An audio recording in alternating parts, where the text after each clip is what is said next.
Welcome to the Dental Handoff. I am Dr. Kelly Tanner, and today I have a special guest, Dr. Dave.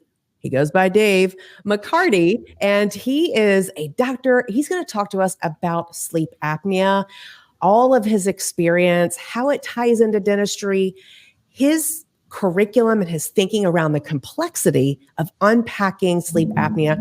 Dr. McCarty, thank you so much for being here on the show with us today. Thanks for having me. Is that thunder I hear in the background? It is. I was just telling him that there is a fierce storm that's coming through here.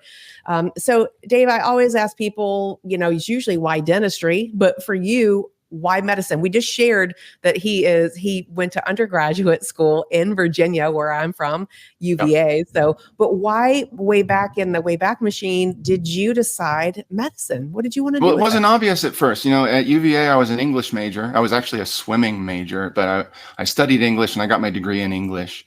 Not really a swimming major, but I was on the swim team, if you know what I mean. That's what I did most of my time there. But when I graduated, I didn't really have a clear conception on careers. And so, like many people, I kind of went home and decided what to do and worked at a restaurant. I was a bartender. I thought I was going to be Tom Cruise, cocktail and stuff. And I realized at the end of a year of that it was excruciatingly tough work. Make no mistake, wait staff and bartending is very, very physically demanding. And B, when I would come home exhausted, I realized that I wasn't doing anything to sort of make the world any better. I wasn't fulfilling something that I felt like I needed within me. It took a lot of overcoming fear. There's a lot of, boy, am I smart enough to do that? Is this something I can do? But eventually I made the decision and I went back to school at Cal State Fullerton and got my pre-med requirements and then went to med school. And honestly, I didn't know what I wanted to do. I know what I wanted to feel like. I wanted to feel like Hawkeye Pierce, like Marcus Welby. I wanted to be that guy who helped people, So it was with a very naive idea of what the job was all about, with a pure heart, like I wanted to do something worthwhile that was going to help my fellow creatures with all this hard work. Yeah. And one thing led to another. So with that backstory in mind, it's pretty clear why I became a primary care doc, That was my first career trajectory, is I decided I wanted to be someone's doctor. So I went to Duke Medical School and then did my internal medicine residency at Mass General in Boston and learned a lot about a lot of things. But, something I learned very little about in my training was sleep, interestingly enough. There wasn't that much curriculum about sleep and what it's for. And it was sort of mysterious to me, and I found this even more kind of interesting because different people tolerate sleep deprivation differently. Yeah. And when I was a medical resident, this was sort of still back in the days of the giants. We were on call every third night. And as interns, we were on call by ourselves and admitting people to the public ward and doing all the procedures. So, most of the time there were sleepless nights every 3 nights. And it was something that I tolerated very poorly. It was very difficult for me personally. And I would reflect on this, like if one day of sleep deprivation can make me feel this lousy, I began to reflect on what happens if your sleep is destroyed every night. Yeah. What physical symptoms do you have? How do you talk about that?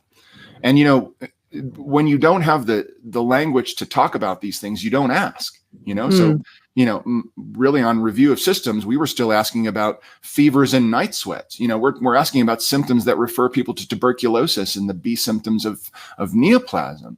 So it's like sleep. Well, what's that? It's almost as though they've trained we don't need it. Right? It's like, you can stay up every third night. It's fine. So that this is sort of the ad hoc training that we got on sleep when I was training. And it's not that anybody was doing anything wrong. We didn't have the language to talk about it. So it was after I was practicing as a primary care doc. And, I was the kind of doc that, the buck stops with me. If your specialist didn't figure it out, you're going to come back and see me and we're going to keep working on it, And so this was back in the early 2000s, and I'm trying to manage people's hypertension, high blood pressure, and I'm telling you, you've never seen high blood pressure till you've seen high blood pressure in the deep South. This is when I was practicing. My first job was in Shreveport, Louisiana. And, Oh, wow. and, you know, it's called the stroke belt for a reason. People get really hypertensive down there. There's a lot of salt sensitive hypertensives down there. And honestly, it's not easy to control blood pressure like that. So I would find myself in the medical journey with a lot of my patients of, why is this happening? And this was at just the time that the medical side was starting to recognize that sleep apnea was a root cause of a lot of untreated or uncontrollable hypertension. That underneath that was sleep apnea, you know? So, you know, I'm busy trying to do the right thing by my patients, and I start sending these sleep studies. And before you know it, you realize, you know, with a little bit of paying attention, that this problem is everywhere. Yeah. And you're onto something. And you were onto something. And it's subtle, you know, and it's like, wow, how deep does this hole go, you know? And so once you start asking the questions, it's a little bit scary because you realize you're not prepared for the answer, you know, and this is where unpacking the complexity of a problem like sleep or, you know, sleep disorders or sleep apnea, that's the real ticket, is that when you start asking the questions, the avalanche of responses is, wow, I can't handle that. You know, and that's what most of us are going to do, is that I can't handle that because we don't have the structure to take that complexity apart and sort of like, let's parse this out and decide what we're going to do. So that's really what I'm trying to teach now, is now that I've gone through this journey of, you know, primary care, internal medicine, now then academic sleep medicine, where I've realized that this is a deep hole and we need to sort of explore it. Now I'm on the next phase, which is I understand how it all goes together, and I can teach this to people on an individual basis. The project I'm working on now is trying to take that really difficult tangle of complexity and put it into a language and a format that everyone can share and actually enjoy. You know, and that's been the challenge, is that complexity is inherently scary. And when you try and teach it, people will do one of two things. You know, they'll either try and pay attention, but then they'll start to get mad at you when the jargon gets too thick because they think that you're just trying to make them feel dumb. That's one response. Or the other response is they glaze over and they stop paying attention because they don't want to feel stupid, and they'll just say, whatever you think, I'll trust you. Mm-hmm. And, you know, when that complexity matters in the decision making, and it's important for the person to understand it, you know, those two options they're not okay. Like being angry with me and falling away and telling me to tell them what to do, both of those don't work. So we've got to come up with a different way of talking about this stuff, you know, to help people intuit the complexity in a way that makes them feel powerful and makes them feel like they have agency. Yeah. So and then even, you know, Dave, with you being a doctor on that end, we're the head neck people in dentistry. So we're seeing it every day. So it's just take that and insert that. Well, yeah. And in dentistry, you're going to see this. Yeah. You're there's going so many to other see sleep disorders, and you're going to see breathing disorders. Mm-hmm. The question is whether you'll recognize it and what you'll know what to do about it. And that's the hard part, is that when you realize that this is everywhere in plain sight, people go, oh my God, this isn't my job.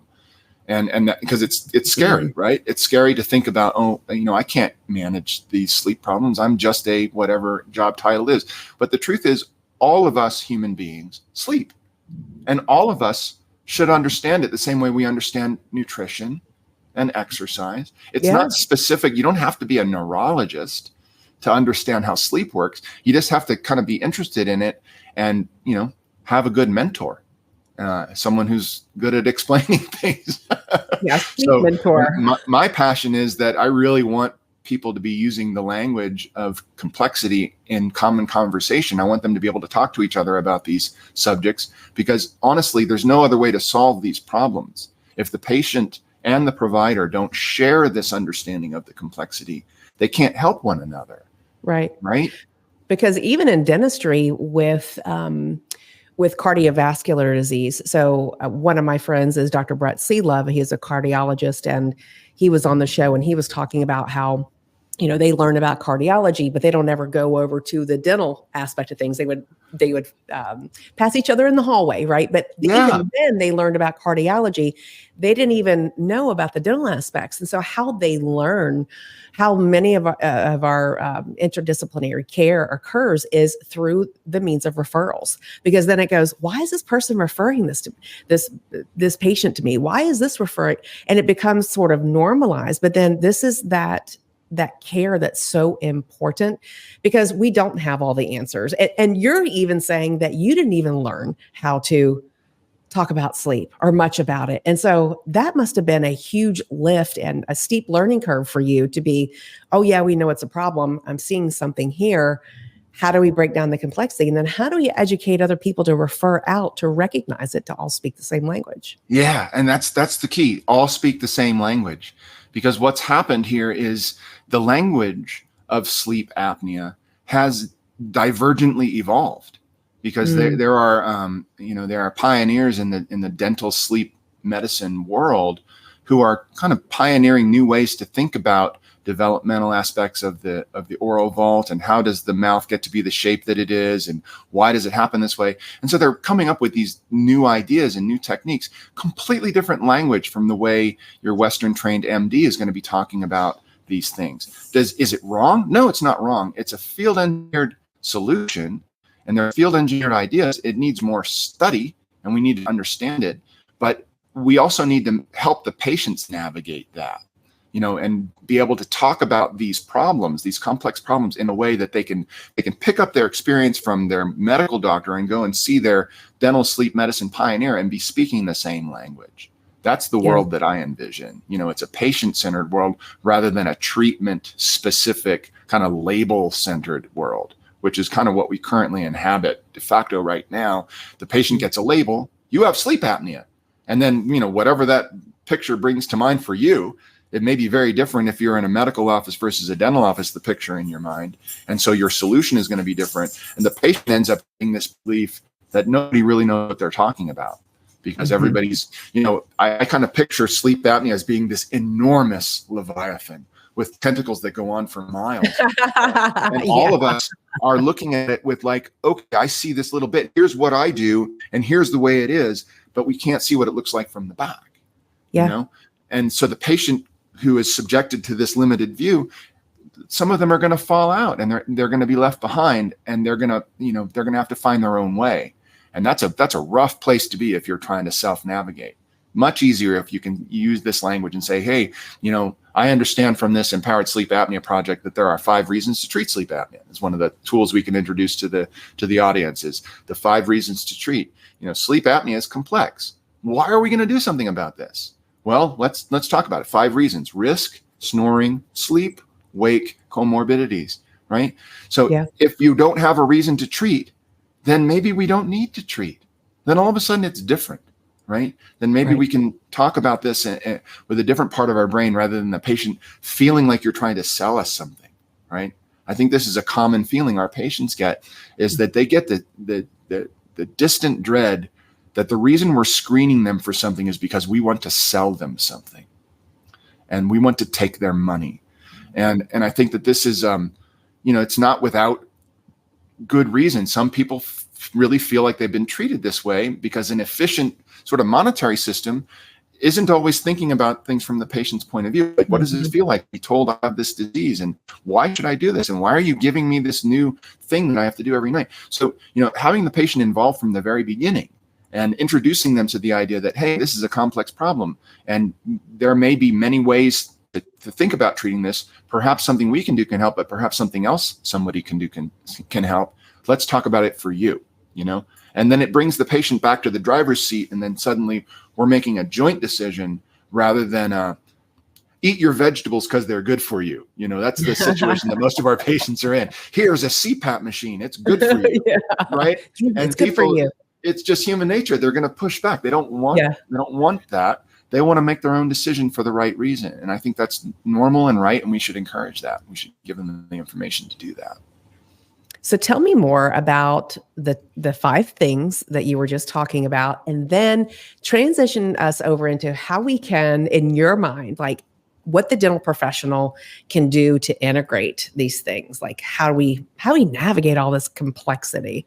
Yeah. Okay. So the two paradigms that I teach in the Empowered Sleep Apnea Project, they're 2 5-point mnemonics. Okay. And I'm really trying to break it down to the very basics. There's a lot more flesh in there, but to introduce the 5-finger approach is something that you can look up on the interwebs. Okay. It's a published clinical complexity deconstruction tool that I published back in 2010 in Journal of Clinical Sleep Medicine. And the 5-finger approach is a recognition that anybody who comes in with a complaint about their sleep-wake experience, I have trouble sleeping. I have trouble getting to sleep. I wake up a lot. I wake up too early. I can't sleep at all. I sleep all night, but I'm tired all day. There's a long, an endless list of the ways people can describe what's wrong with their sleep-wake experience. Okay. But for anybody's narrative, here's what's wrong with my sleep, doc. There can be a million things contributing to it. Yeah. Right? It's common sense. It's not just going to be one thing. And in fact, it's probably going to be more than one thing. So this diagnostic parsimony that we learned in school, Occam's razor, find the simplest explanation, is a shortcut for making mistakes because it's never complete. And the person who comes and says, I have 2 out of 10 sleep satisfaction because of X, Y, and Z, there's a really good chance you're going to find 6 things wrong with them. Okay. So how do we break apart that search and engage the patient in that process? That's what the 5-finger approach is. And the 5 fingers are basically an acknowledgement that you can inventory different elements of a person's experience and explain what that element is about. And then they can help you decide whether there's something to work on there. And the 5 fingers are circadian misalignment. That has to do with where your circadian cycle is with the opportunity for sleep. That's first because it's hard to talk about because there's a lot of jargon. And this is a lot of what the Empowered Sleep Apnea Project is about, is it teaches people how to take apart something a little bit complex, like circular time. That's what circadian timing is. Yeah. And that can shift it. How can you talk about that? So there are some tools and some techniques for that. Second finger is pharmacologic influences. Anybody who complains about their sleep and wake experience, whatever they're taking by prescription, whatever they're using by social drugs, caffeine, tobacco, THC, all of these things that people do, they're all going to impact the sleep-wake experience. So having the ability to sort of regimentedly take that apart and understand what these different drugs can do, that's the second finger. Third finger is medical factors. So you can have medical problems that can create these symptoms of sleep-wake disturbances. Chronic pain is kind of at the top of the list. Fourth finger is psychosocial and psychiatric issue. So sleep-wake experience always, always, always has to be viewed through the lens of mental health and safety, right? So if you're having a real diagnosable mental health problem, that's going to be contributing, and that probably needs a different treatment trajectory than just, treating the airway, for example. And the final finger, and I did this for a reason because I created this as a tool for my fellows in training when I was in academics. The final finger is primary sleep diagnoses. And these are basically whatever would be diagnosed at a sleep clinic. So sleep apnea is in there. I put that last because I wanted my fellows to go through the process of thinking, about this globally before we jump with both feet into the pool called sleep apnea and start whacking away at it, Because if the patient's ready to explore that this is a bigger problem than just breathing, then it helps prevent the problem of over titration of your one therapy when the person's not feeling better. Because I've seen this happen too. I'm not feeling any better. Well, let's crank it forward a little more. Let's turn the pressure up. Let's make this treatment even more untenable for you. But you're right. We can get this right. So anyway, the 5-finger approach is the first mnemonic, and that's for the non-specific sleep-wake complaints. When someone comes and says, hey, I've got this problem, I don't know how to explore it. Teaching the patient about the 5-finger approach allows you to speak a common language for the exploration process. I love that. Yeah. The second 5-finger or 5-point mnemonic for the Empowered Sleep Apnea Project is called the 5 reasons to treat. And this is to encourage people to understand that sleep apnea as a label it contains so much stuff that it doesn't lead you anywhere specific treatment-wise. And the reason is that there are 2 flavors of sleep apnea. A lot of people don't know this, but sleep apnea out there living in the wild I have sleep apnea. Guess what? So everybody who has sleep apnea, there's a possibility that part of this problem is from an obstructive mechanism. The airway gets blocked when they try to breathe, right? Breathing against a closed or a semi-closed airway has another name in English. It's called choking, right?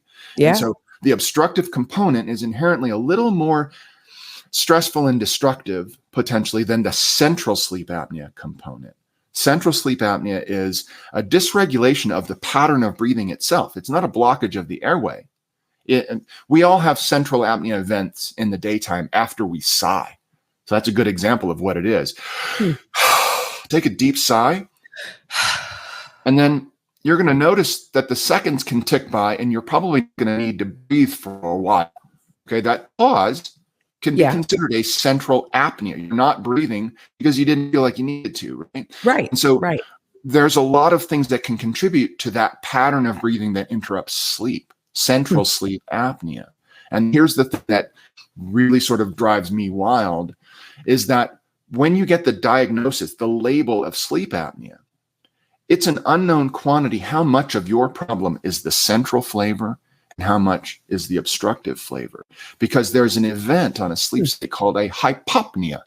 Hypopnea, it's a funny word, it means under breathing. And it just means a series of breaths that isn't enough, and it creates something wrong in response. So, if it's an obstructive hypopnea, it's because you're struggling, air is still moving, but it's not enough. And so it causes oxygen to drop, or it causes you to be uncomfortable enough to have an arousal, right? So it's an under breathing event. It's not actually a stoppage of breathing, but it's under breathing, hypopnea. The thing that gets lost sometimes is that the central apnea phenotype of this, which can present as central hypopneas, right? In terms of scoring sleep studies, when you get a sleep study scored, most of the time those hypopneas will just be represented as not obstructive or central. They're just called hypopneas. So that information about what mechanism was driving this is just lost in translation. And central apnea physiology can be driven by a non-airway, non-breathing source. That's the crazy thing about it. So, a common disease that many people have heard of is called restless leg syndrome. Right? Yeah. We've all heard of that. And that there's a phenomenon that goes along with restless leg syndrome called periodic limb movements of sleep. And it's a very strange phenomenon where while the person is sleeping, they're not trying to move. They're not having a dream about running or anything like that. While they're sleeping, their legs are being drawn back in kind of a withdrawal type of motor behavior. And it's absolutely periodic. It's like a metronome. So you can see it happening like every 20 seconds, this is happening, and their sleep is clearly fragmented. You can see the EEG change.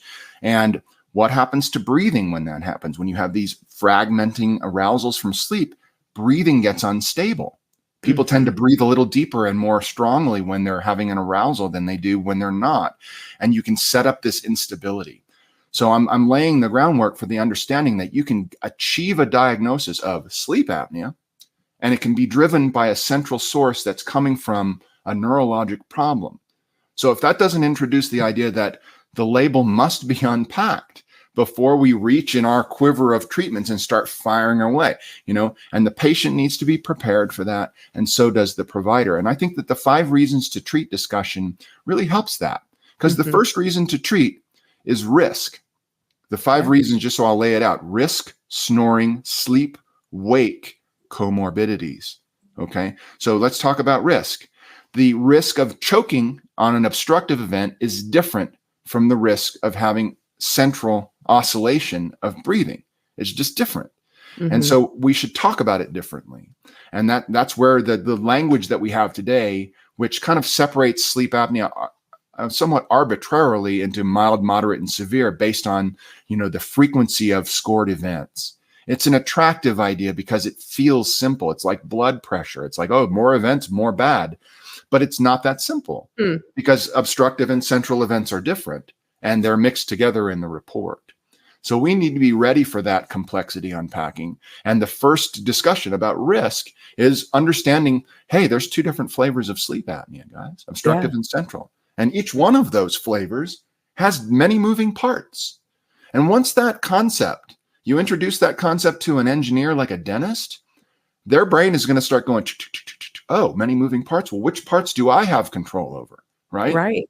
And which parts don't I have control over, but who does? Now all of a sudden it makes sense as to whom you're supposed to be referring to, how to talk about this. But it all comes back to getting the patient ready for that journey from square one. Because in my experience, if you say, oh yeah, you have sleep apnea, here, put this device in your mouth.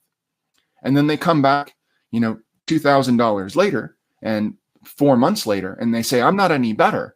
And that's when you spring it on them. Oh, well, there's central stuff too. And, oh, this could be a circadian misalignment. Then all of a sudden the patient is like, what are you trying to pull over on me, man? Right. That feels like a bait and switch. Yeah.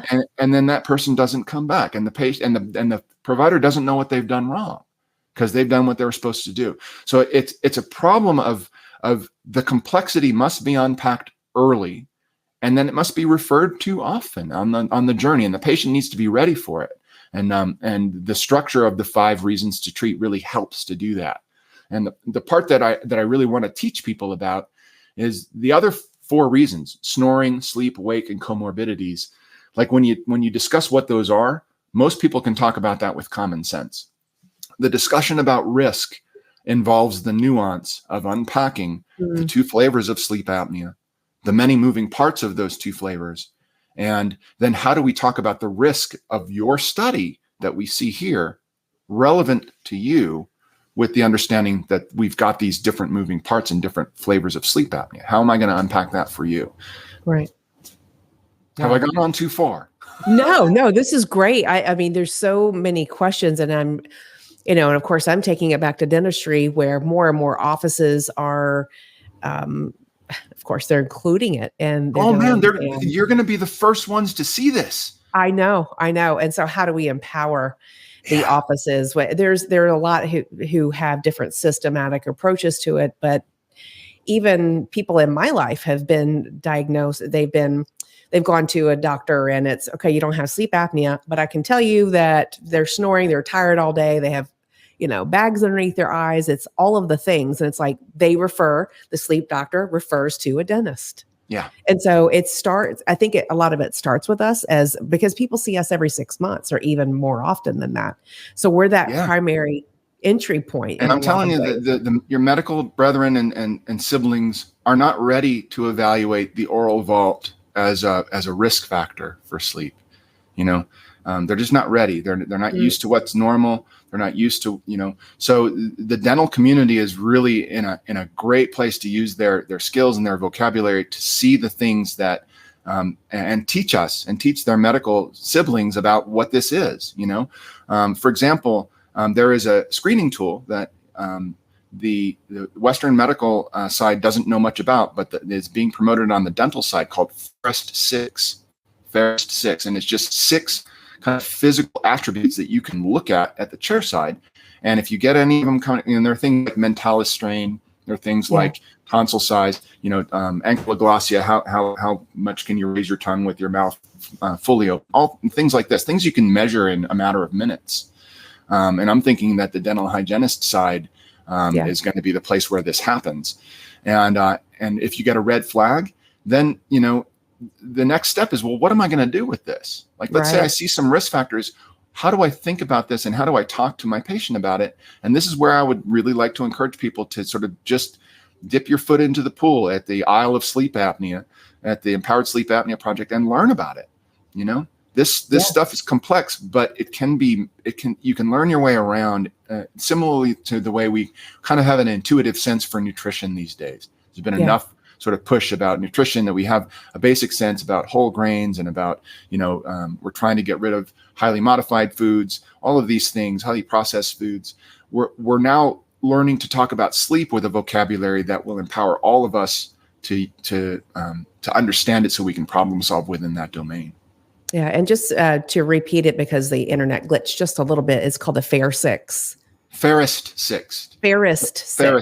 So you, FAIR, like I'm the fairest one of all. So Ferrest and then number 6. Okay. And that's searchable. And I think they have a website, ferrest.org or something like that. But that will take that's you to a great tool. And, there's biofunctional therapists and who work in conjunction with sleep dentists as well, or those who are certified in the and sleep medicine, if you will. And so all of that collaboration is so vitally important. Dave, I have so many more questions. Thank you so much. So I love the way that you broke that down into the 5-finger approach, because it truly does help to unravel the mystery behind it all and make it more simplistic for the practitioner, for the patient. It's a structure. It's a structure that is portable. That's what I like about it, is that you can take it to any provider and you could say, and it's patient centered.